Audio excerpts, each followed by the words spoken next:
ser um advogado de Wall Street em Nova York era status puro. Significava que você chegou ao máximo que você poderia na sua carreira. Jason era esse cara e Danielle era o grande amor da vida dele. Eles se conheceram e ela foi morar em Nova York com ele. Vem comigo descobrir a história desse casal muito apaixonado. Sexta estranha com gente esquisita. Oi pessoal, bom dia, boa tarde, boa noite, tudo bem com vocês? Sejam muito bem-vindos, eu sou a Thaís Rory e eu conto casos criminais algumas vezes por semana. Então, vamos ligar aqui o Noir, né, porque a gente já vai gravar. E hoje eu vou contar a história pra vocês da Danielle Thomas, ou Dani, tá? Dependendo de como for aí o decorrer da história, eu vou chamar ela de Dani ou Danielle, que teve uma história, assim, não muito feliz. E só pra deixar aqui avisado pra vocês, ela tinha um grande cachorrinho, né, grande, assim, não de tamanho, mas de potencial pra ela, de sentimento que ela sentia, e era um grande cachorrinho, um grande amiguinho dela, que ela levava esse cachorro pra tudo quanto é lugar, só pra não dar gatilho com o cachorrinho. Vou já dar spoiler aqui, não aconteceu nada, tá tudo bem, não houve nenhuma agressão contra ele, tá? Eu sei que muitas pessoas amam animais, eu sou uma dessas pessoas, e eu já tive uma pessoa também que falou que quase não assistiu o vídeo da Jenna, porque tinha um cachorrinho na capa, tá? Também não tem nada a ver com o cachorrinho lá na história. Só o amor realmente que a Jenna tinha pelos cachorros. E aqui também a Danielle tinha um grande amor pelo cachorrinho dela, tá bom? Esse recado foi muito importante eu dar pra vocês. Agora vamos ao caso da Danielle Thomas. Danielle Renee Thomas, também chamada de Dani, nasceu dia 28 de março de 1985 no Kentucky, Estados Unidos. Ela era muito apegada a duas mulheres da vida dela, Juanita Hardgrove, que era a avó dela, e a mãe dela, Jamie Thomas Bright. As duas disseram que Dani era muito destemida, adorava aventuras, então ela pulava de bungee jump, ela nadava com tubarões, ela viajava bastante, ela tinha um sonho de chegar longe em qualquer coisa que ela fizesse, sabe? De alcançar o topo. E pra ela também, ela queria encontrar alguém que fosse assim também, ambicioso, mas sem derrubar ninguém no caminho, só que chegasse no topo também, lá nas estrelas. Diziam que ela era muito bondosa e brilhante, que ela era muito bonita tanto por dentro e por fora. No momento dessa nossa história, ela tinha 27 anos de idade e ela trabalhava na Flórida. Ela tinha se formado na Universidade da Flórida e ela queria trabalhar com finanças, e isso ela conseguiu mesmo. Ela estava trabalhando como analista financeira em um dos parques temáticos da Disney World. Toda a família da Dani era bem religiosa e ela também, ela cresceu nessa família religiosa e ela tinha uma grande fé em Deus. Em outubro de 2011, ela conheceu Jason Baugh. Jason estava passando férias ali na Flórida, eles se conheceram e ele era, na verdade, de Nova York. Ele era um advogado bem-sucedido de Wall Street. Eles começaram um relacionamento, mesmo à distância, só que eles sempre se viam. Dani estava apaixonada, Jason estava apaixonado, então tava tudo bem, era um casal super feliz. Tanto que, assim, pra mãe e pra avó conhecerem o Jason, ela fechou um pacote de cruzeiro da Disney, que é, né, cruzeiro, você fica lá dentro do navio, só que sendo da Disney, tem todos os personagens da Disney, inclusive as princesas. Por quê? Porque eles lá juntos, né, próximos, a mãe e a avó poderiam conhecer realmente quem era o Jason. O Jason era tão importante para ela que ela queria mostrar ele, apresentar ele para a família. A mãe disse que o Jason era super amoroso com ela, chamava ela de princesa a todo momento, não parava de olhar para ela, sabe aquele começo de namoro, né? Enfim, que só tem a parte boa, né? Era assim que ela via. Tanto que, assim, os dois, eles estavam tão apaixonados que meses depois, Jason convidou ela para morarem juntos lá em Nova York. E ela aceitou. Em março de 2012, eles se mudaram para o bairro do Queens, em Nova York. E ela também levou o amado cãozinho dela, que ela não desgrudava, como eu já falei pra vocês, ela amava aquele cão. Bom, a vida tava parecendo boa pra esse casal, eles estavam até falando de casamento. Ele tinha um bom emprego, ela já tinha conseguido um bom emprego também, na área também de analista financeira, só que em uma empresa que ajudava pessoas a perder peso. O relacionamento estava tão sério que a Dani, com a mãe e com a avó e também com Jason, iam até Connect conhecer a mãe do Jason. Bom, a mãe dele é uma mulher super bem sucedida chamada Maureen O'Connor. O'Connell. Ela é assim uma multimilionária, ela mora numa mansão de 3 milhões, mais de 3 milhões de dólares, e ela é diretora financeira da Scholastic Books, que é uma editora de livros infantis. Então a mãe e a avó queriam deixar a Danielle orgulhosa. Então a mãe comprou um vestido super elegante, super bonito para conhecer a mãe do Jason. Só que aí de última hora, alguma coisa deu errada, a Danielle ligou para a mãe desmarcando, não haveria mais esse compromisso. Só que assim ela nunca falou o que aconteceu. Na verdade, Danielle, ela estava sofrendo violência doméstica e a mãe e a avó não entendiam por que ela não estava dividindo isso, né, contando isso para elas, porque com certeza elas iam apoiar a Dani em qualquer momento da vida. Então as coisas que eu vou falar a seguir aconteceram sem a mãe e sem a avó saberem de nada. Lembrando que assim, para quem vê de fora, diz, meu, se eu apanhar uma vez eu vou embora e nunca mais quero falar com o cara. Para quem tá dentro do relacionamento é diferente, porque não é um relacionamento que foi construído de um dia pro outro. Eles já têm uma história, eles já têm uma bagagem, eles já querem que as coisas deem certo, né?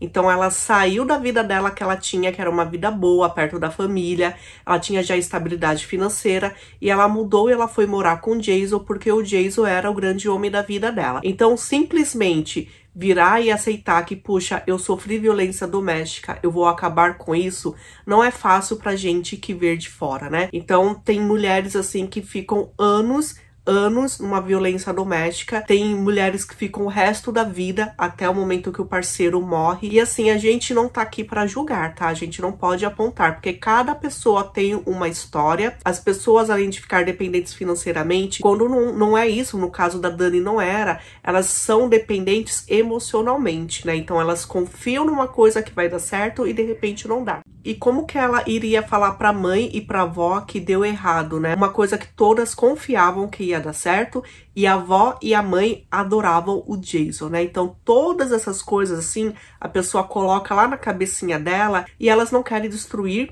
tudo que elas construíram e que elas já imaginaram que seria tudo perfeito no futuro delas, né? Mais ou menos isso daí. Então, só tô falando pra vocês que criticar de fora é muito fácil, né? Então, vamos só entender aqui a situação dela, vamos ver o que aconteceu com ela, pra gente tentar imaginar por que as coisas aconteceram e por que ela deixou de repente acontecer, tá? Então tem muito de dependência emocional nisso. Bom, depois que eles começaram a morar juntos, o Jason, ele ficou montando umas historinhas na cabeça dela. Então ele tava imaginando que a Dani estava traindo, que estava trocando mensagens com o ex-namorado. O Jason chegava a pegar o celular dela e olhar todos os contatos que ela tinha e querer saber quem era todo mundo. Então ele sabia quem era todo mundo que estava ali. E ele era assim, sabe? Ele era possessivo, ele queria tomar conta de tudo. Então teve uma vez que eles brigaram, que foi a primeira vez que ela apanhou. Eles estavam brigando por causa de um ex-namorado dela, porque ele dizia que ela estava mantendo contato, só que na verdade ela não estava, tá? Então assim, tudo que ele falava, que ela mandava mensagem para ex-namorado, eles telefonavam e tal, tudo isso foi rastreado pela polícia depois, né? Porque precisou, e nada disso foi localizado, foi tudo invenção da cabecinha dele. Então a primeira vez que aconteceu a primeira agressão entre eles estavam brigando, ele saiu de casa porque ele estava bravo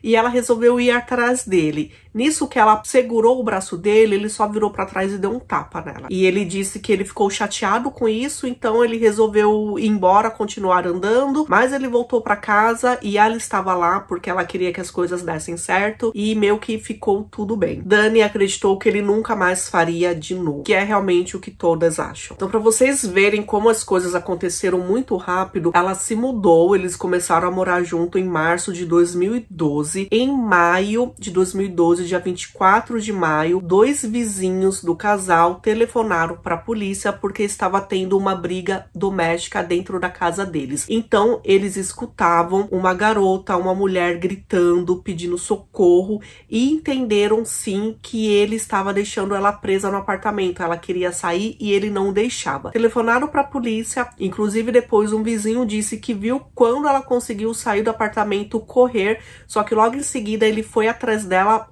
puxou ela pra dentro do apartamento e ela continuou presa. Daí a gente espera, né, que a polícia chegue pra ver o que está acontecendo, né? Então, nesse dia aconteceram duas coisas. A polícia não foi lá, não foi verificar o que tinha acontecido, e a polícia também não ligou pra ela, não retornou a ligação pros vizinhos pra saber se estava tudo bem. Eu moro em São Paulo. Alguns anos atrás eu escutei exatamente a mesma coisa, uma vizinha pedindo ajuda, falando que o cara não estava deixando ela sair. Isso era por volta de 3 horas da madrugada. Eu telefonei pra polícia, eu avisei o que estava acontecendo e a polícia chegou. Então, assim, isso é coisa que, assim, a gente pede ajuda e a gente espera que a ajuda volte pra gente, né? Nesse caso, não se sabe o que aconteceu, realmente pesquisaram, não sabe por que a polícia não foi atender aquele chamado, mas a polícia não fez isso. Bom, então só 2 semanas depois, a Danielle, ela conseguiu ir até a polícia. Ela foi super espancada pelo Jason, então ela foi lá pedir ajuda da polícia. Ela já tinha saído do apartamento dela com o cachorrinho, então ela estava ficando ou na casa de amigos ou em hotéis. E mesmo assim, 2 semanas depois, os policiais falaram que o estado dela era bem crítico. Ela estava com muitos hematomas e machucados ainda verdes ou ainda roxos, né? Então você imagina como que ela estava 2 semanas atrás. Nesse meio tempo, o Jason telefonou para ela enquanto ela estava lá na delegacia. Ela atendeu a chamada, deixou o telefone no viva voz para todo mundo escutar. E, gente, o tratamento que o Jason fez com ela, a forma que ele disse, ele xingou ela de tudo quanto é nome, ele a ameaçou, ele disse que ele ia caçá-la, como ele faz com o cachorro, até o final, até onde ele estivesse, até encontrá-la. Então, vendo aquele tratamento, os policiais, eles ficaram super revoltados, eles iam abrir um BO, né, para poder prendê-lo e, enfim, para ele responder por tudo aquilo que ele fez. Só que aí o que aconteceu? Aconteceu com a Dani o que acontece com várias outras pessoas. Ela ficou com medo de repente, que ele fosse preso, de acabar com a carreira dele, sabe? E ela resolveu, então, tirar a denúncia. Só que aí, para ajudar, o detetive, os policiais, eles falaram que conseguiram uma ordem de restrição pro Jason não chegar perto dela. Então, pelo menos, ela tinha essa ordem de restrição que a ajudava de alguma forma. E aí, gente, seria legal ter uma ordem de restrição, né? Só que ela voltou a morar com ele, então não ia ser de muita ajuda. Então era 23 de junho de 2012, eles já estavam novamente morando juntos. O pessoal no trabalho do Jason combinou de ir até o bar, beber ali alguma coisa, fazer um happy hour depois do trabalho. E foi isso que eles fizeram, o Jason estava lá e a Dani também foi. Nesse meio tempo, lá enquanto estava no bar, os dois começaram a brigar. O Jason começou a brigar com a Dani e tal, e ele foi embora. Nisso que ele foi embora pra casa, ele ameaçou fazer alguma coisa contra o cachorrinho dela. O amigo do Jason percebeu que ela estava chateada, perguntou o que tinha acontecido, ela explicou, disse que ele era violento, e aí ele falou assim, olha, você vai então pra um hotel? Ela falou assim, olha, sim, eu vou pra um hotel, só que ele ameaçou meu cachorro, então eu preciso ir lá buscar meu cachorro pra ir pra qualquer lugar antes, não vou abandonar meu cachorro. Esse amigo do bar deu o celular, o número do celular dele pra ela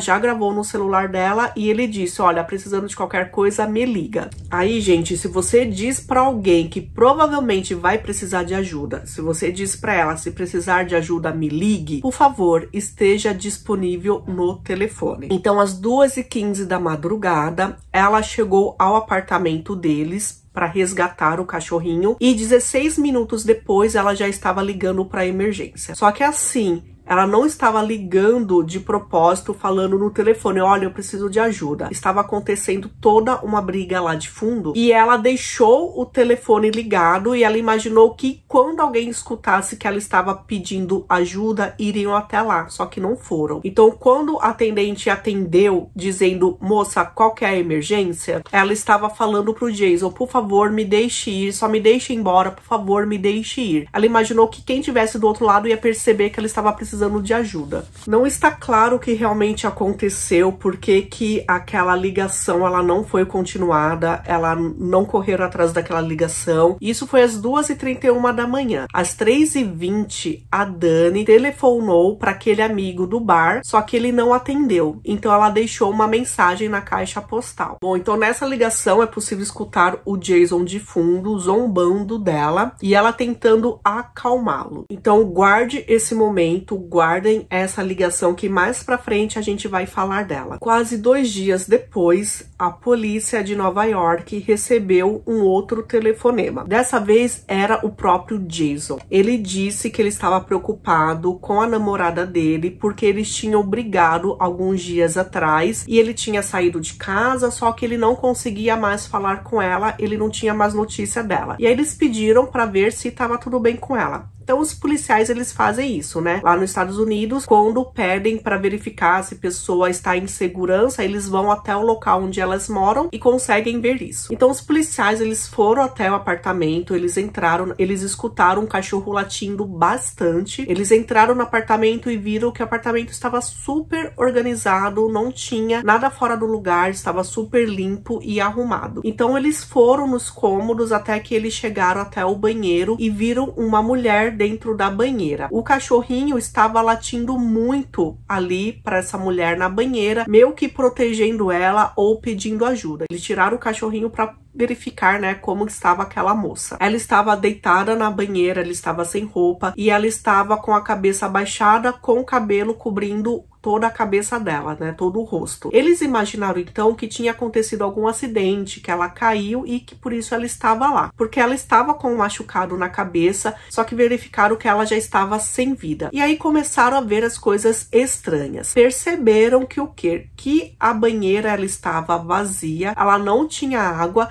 só que ela tinha em todo ao redor do corpo dela, ela tinha gelo, sacos de gelo que já tinham sido derretidos, né, e drenado ali pela banheira. Fora isso, em cima do vaso sanitário, tinha um ventilador que estava funcionando, estava ligado em direção ali ao corpo e a janela do banheiro que estava aberta. Tudo aquilo deu para perceber que era para esconder o cheiro de decomposição que iria acontecer ali. Então tudo isso para evitar que os vizinhos percebessem o cheiro e entrassem em contato com a polícia, né? Os policiais eles procuraram ali os documentos, né, de quem era aquela vítima, porque eles já sabiam então que era vítima, né, de um crime. Ela estava com a cabeça bem machucada. O legista verificou depois que a morte foi causada por uma pancada, né, machucados contundentes, e ela estava com machucados e hematomas e fraturas no corpo inteiro. Quando o policial encontrou o documento dela e viu o nome Danielle Thomas, ele lembrou que algumas semanas antes ele tinha atendido essa Danielle lá na delegacia. Logo depois desse caso, esse policial ele saiu da polícia, ele disse que não queria ser mais policial e ele disse que assim, que mesmo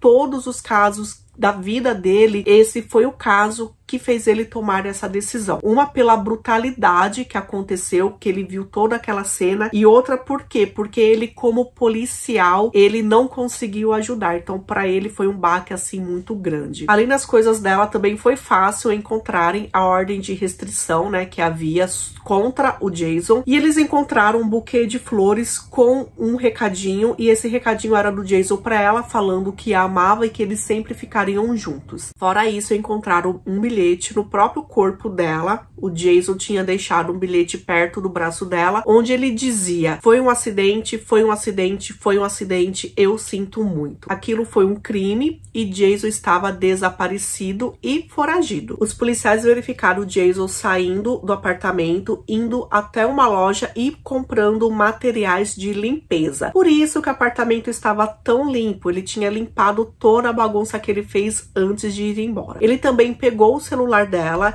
e nisso ele estava mandando mensagens para as pessoas fingindo que era a Dani. Então ele mandava mensagem para a família, para os amigos. Alguns amigos estavam perguntando se ela estava bem, ela disse que sim, que ela estava passeando com o cachorro, que depois quando ela chegou de madrugada, o Jason tinha ido embora, então fazia um tempo que ela não tinha visto o Jason, ele já estava montando um álibi para ele, como se ele não estivesse ali. Para algumas pessoas, ele contou que ela estava indo para a parada gay, né, tipo, ó, não tô nem mãe aqui e tal. Enfim, foi várias mentiras para tentar encobrir o que tinha acontecido. Câmeras de segurança viram que ele estava em Washington tirando dinheiro e conseguiram rastrear que ele foi até Chicago. Então, gente, aconteceram duas coisas aí nesse meio tempo, que foram coisas importantes. Primeira, ele mandou um e-mail pra mãe dele lá, super rica, super poderosa. E aí ele começa pedindo desculpas porque ele perdeu o jantar que tinha com ela, que ele tinha esquecido e tal. E aí ele fala que aconteceu alguma coisa, que aconteceu um acidente, que de repente ele teve um apagão e quando ele acordou, a Danielle já estava sem vida, ele não lembra o que aconteceu. E ele diz que acredita que essas coisas que aconteçam com ele foi porque ele sofreu muito na infância dele. Então ele estava pedindo ajuda. Aí a mãe só respondeu: eu estou vendo já um advogado pra você. Enquanto isso também ele mandou um recado pra uma ex-namorada. Ele acabou deixando, né, uma mensagem de voz. E nessa mensagem de voz ele conta que ele chegou em casa, ele lembra de estar brigando com a Danielle, ele lembra de empurrar ela contra a parede, né, de prender os braços dela. E aí depois ele não lembra mais de nada, né, ele lembra de ter apagado. Ele acordou, ele estava deitado no chão. A Dani estava lá também, ela estava toda ensanguentada, sem vida.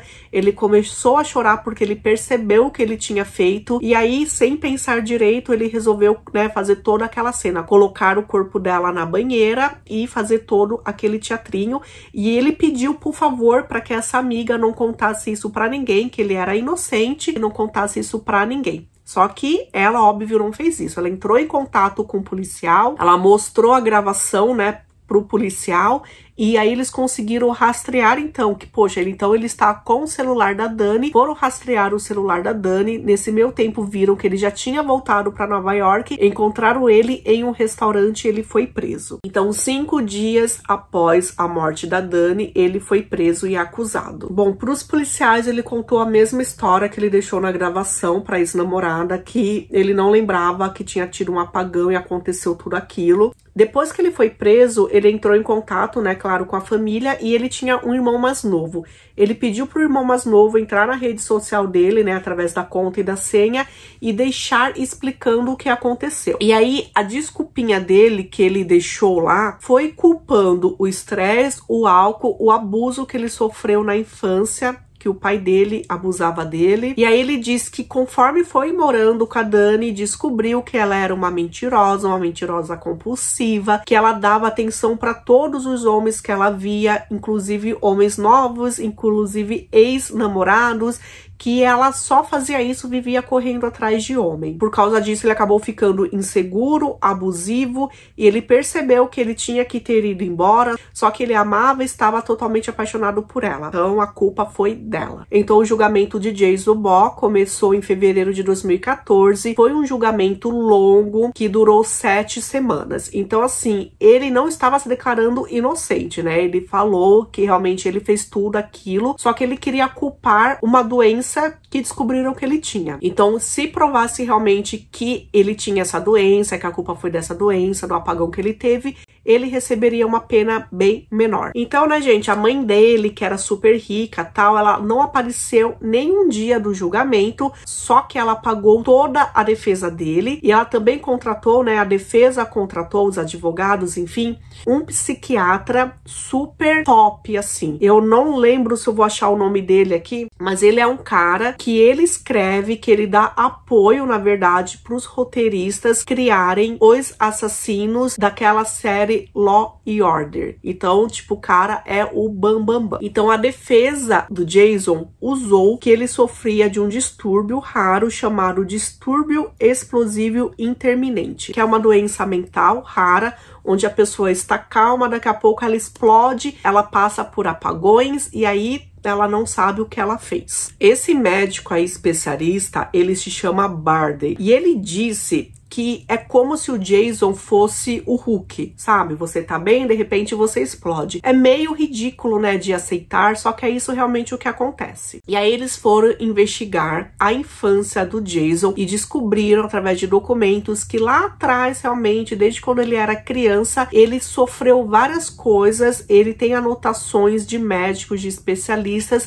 que contribuíam para que comprovasse que ele tem realmente essa doença. Então esse médico disse que ele desenvolveu uma doença por causa da origem genética dele, por causa das experiências que ele teve quando criança e por causa de traumas que ele sofreu. E esse trauma tem início com a mãe dele, com a Maureen. Então hoje a mãe dele é uma rica diretora financeira de uma super empresa, mora numa mansão, é top, né? Só que nem sempre foi assim. Maureen engravidou na adolescência e aí ela acabou se casando, né, com o pai do Jason. Algum tempo depois, ela concebeu uma outra criança, nasceu um outro menino, o irmão mais novo do Jason. Só que assim, o pai do Jason era um cara que não queria nada com a vida, que só bebia, só usava lá as coisinhas dele, e aí ela expulsou ele de casa. Então, a partir dos 3 anos de idade, foi só ela cuidando das crianças. Só que assim, dos 3 aos 9 anos, o Jason sentiu que ela estava se desvinculando deles. Então, o que acontece? Ela deixava as crianças com a mãe dela. Então, ela ia trabalhar, ia cuidar da vida dela, ela queria um futuro, ela queria crescer. E para isso, né, ela não podia ficar sendo dona de casa e mãe das crianças, né? Pelo menos na cabeça dela. Tem gente que faz tudo isso e não deixa as crianças traumatizadas, né? Só que ela não queria, né? Ela imaginava,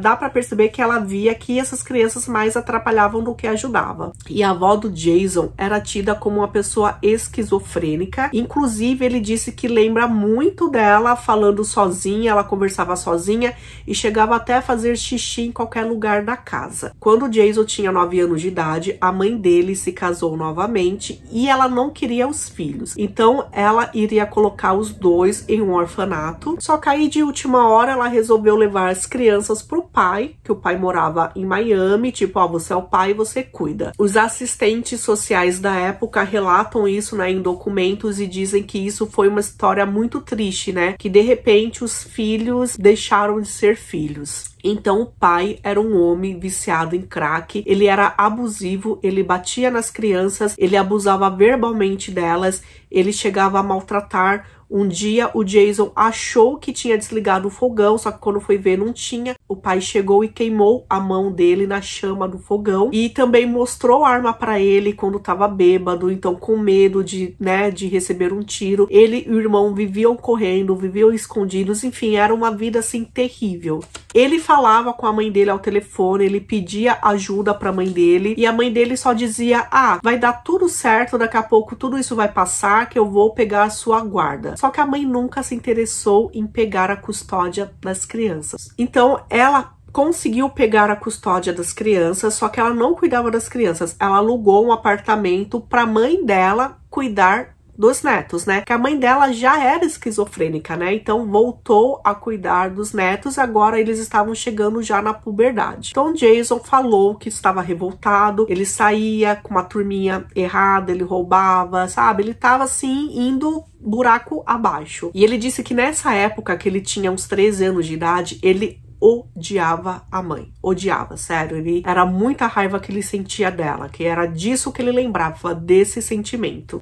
Então a avó precisou ir para uma instituição para ser cuidada por essa instituição e Jason, de 14 anos de idade, acabou ficando sozinho, né? Ele morava sozinho lá no apartamento. Eu não conseguia achar relação se o irmão estava com ele ou se o irmão de repente foi adotado por outra família. Porque nesse meio tempo depois, o Jason e o irmão foram para vários orfanatos, né? Então eles ficavam em casas de família. Só que assim, o Jason sofreu por tudo isso, só que parece que essas coisas não afetaram o irmão dele, tá? Então não achei rastreio se eles se separaram em algum momento da vida deles. O relatório dos assistentes sociais é que em todos esses anos eles chamavam muito a mãe para participar das terapias em grupo, das terapias individuais, para participar do que estava acontecendo com o Jason. E todas as vezes ela negava. Ela estava preocupada com a carreira dela e não preocupada com o bem-estar do filho. Então ela nunca apareceu, simplesmente sumiu. A mãe dele, a Maureen, foi acusada de negligência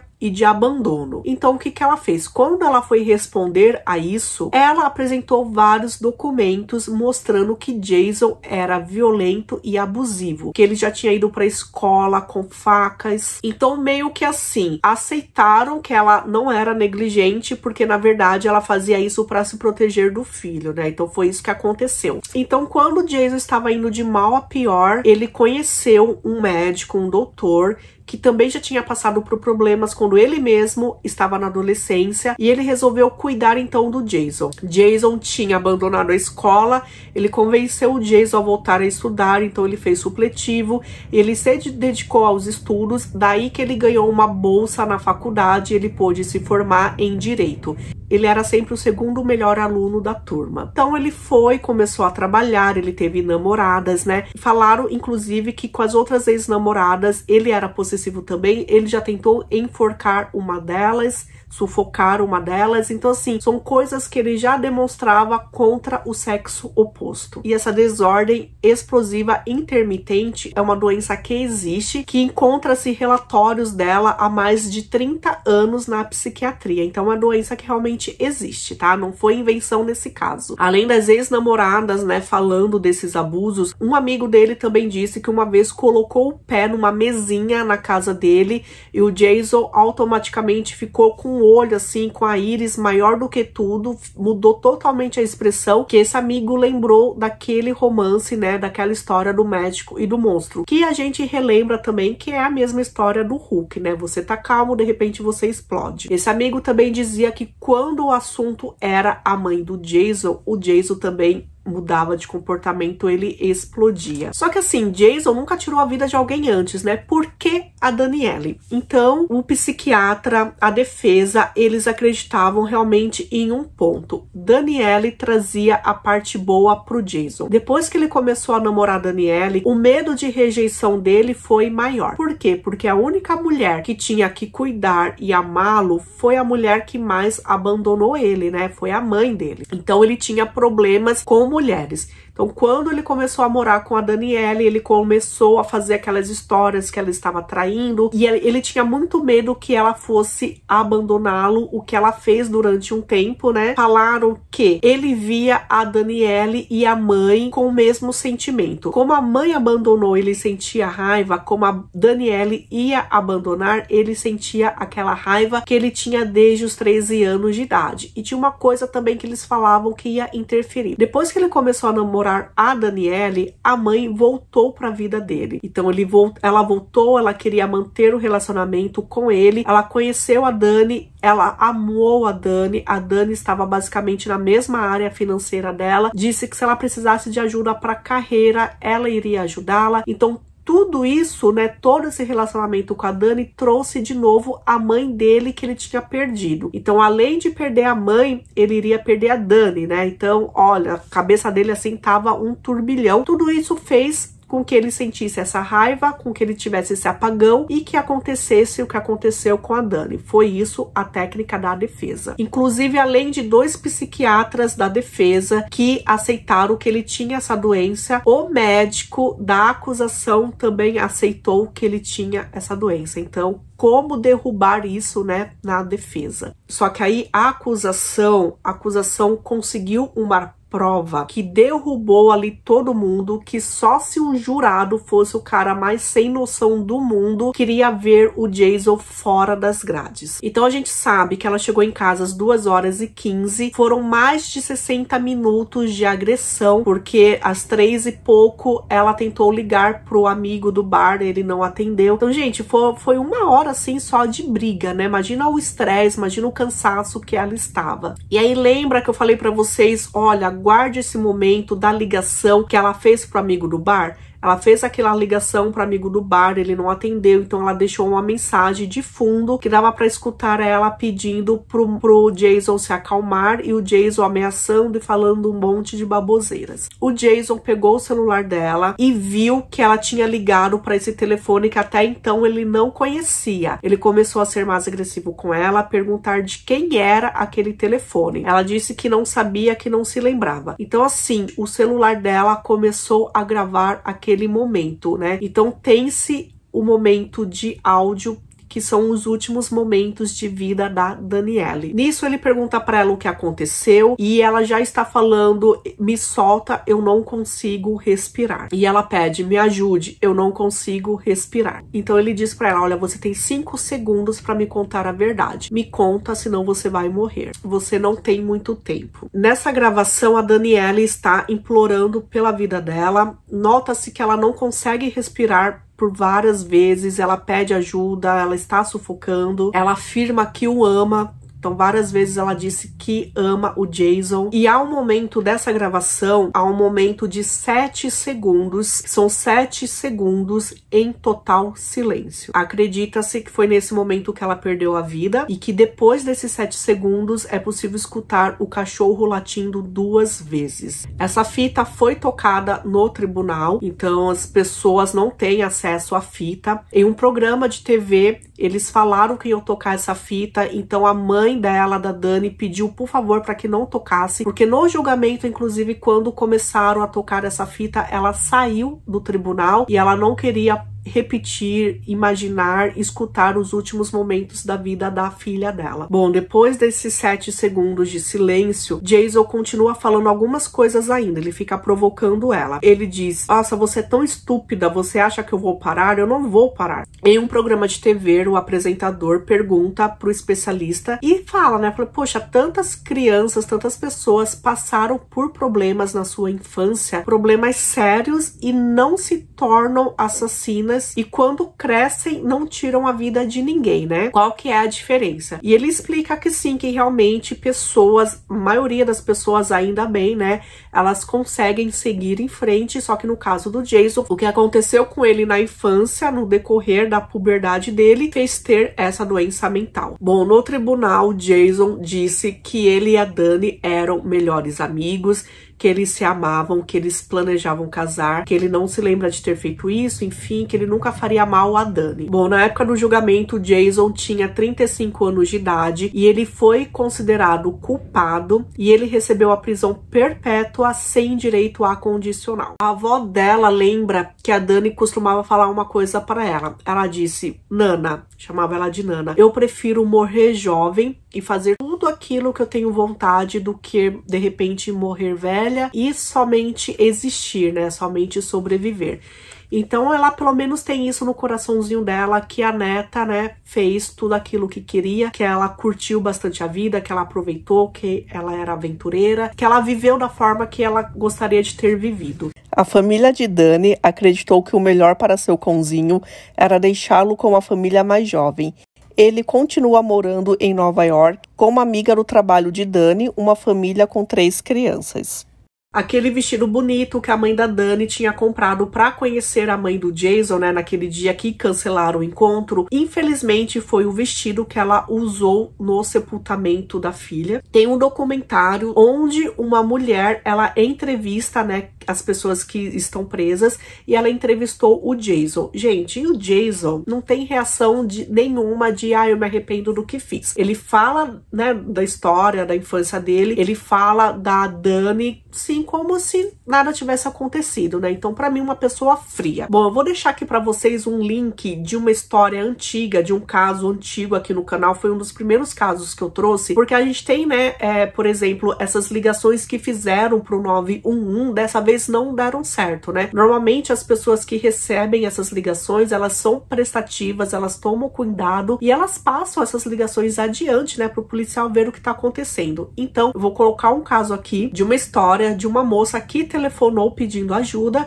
só que esse telefonema foi cortado e a atendente, ela fez o possível e o impossível para entrar em contato com essa pessoa que estava precisando de ajuda, tá? Então, vou deixar o link aqui para vocês verem essa nova história. Eu vou deixar aqui no comentário também fixado. Eu vou deixar também no comentário fixado minhas outras redes para vocês me encontrarem também. E também tá o telefone, muito importante para quem tá precisando de ajuda, passando por violência doméstica. Vou deixar o telefone aqui também para vocês verem. Lembrando que o que? Não é só a mulher que passa por violência doméstica, homem também. Claro que a gente não sabe tanto desses casos casos, porque os homens, né, se as mulheres têm vergonha de falar, imagina os homens, né? Então as coisas precisam mudar. Quem precisa de ajuda, não tenha medo, não tenha vergonha, peça ajuda, tá bom? A gente se vê então num próximo caso, gente. Tchauzinho pra vocês.